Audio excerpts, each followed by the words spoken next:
Hi friends, smart DJ கிச்சனுக்கு வாங்க. இப்போ வந்துட்டு உங்களுக்கு வந்து அடை செஞ்சு காட்ட போகிறேன், பருப்பு அடை.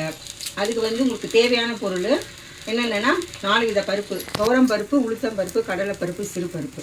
இந்த சின்ன டம்ளரில் எடுத்துக்கோங்க. ஒரு 4 பேர் இருக்கிறவங்களுக்கு கரெக்டாக இருக்கும்.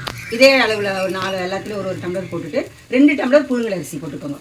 போட்டுட்டு ஒரு 3 மணி நேரம் ஊற வச்சிட்டிங்கன்னா உங்களுக்கு சரியாக இருக்கும். ஓகேங்களா? மாவு அரைச்சும் பார்த்தீங்களா, அதை வந்து இதில் போட்டுடணும்.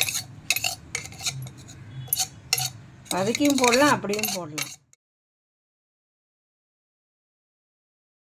துருவி வச்ச தேங்காவை வதக்கியும் போடலாம், இல்லை பச்சையாகவும் போட்டு.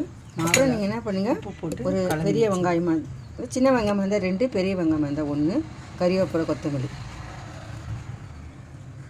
ஒரு மிளகாய், வரமிளகாய், மிளகு, சீரகம், 1 ஸ்பூன் உளுந்து, 1 ஸ்பூன் கடுகு, வானலில் 2 ஸ்பூன் எண்ணெய் விட்டு இதெல்லாம் எடுத்துகிட்டு போட்டுட்டு போய்ட்டு பொன்னிறமாக வந்த பிறகு அப்புறம் என்ன பண்ண, நீங்கள்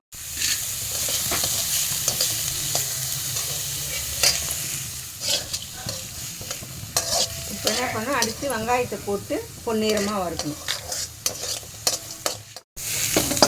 பொன்னிறமாக ஆனதும் என்ன பண்ணும், நம்ம அரைச்சி வச்ச மாவில்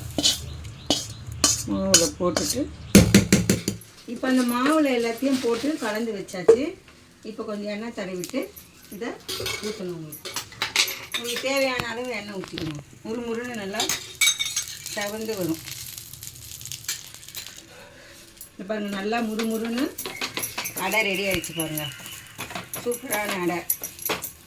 ஓகேங்களா? அதுக்கு நீங்கள் உங்கள் இஷ்டத்துக்கு தொட்டுக்கிறதுக்கு செஞ்சுக்கலாம். நான் வந்து ஹோட்டல் சாம்பார் மாதிரி வச்சுருக்கேன், அதை நீங்கள் தொட்டு சாப்பிட்டுக்கலாம்.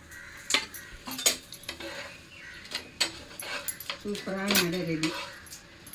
நீங்களும் இதை ட்ரை பண்ணி பாருங்கள். Okay friends.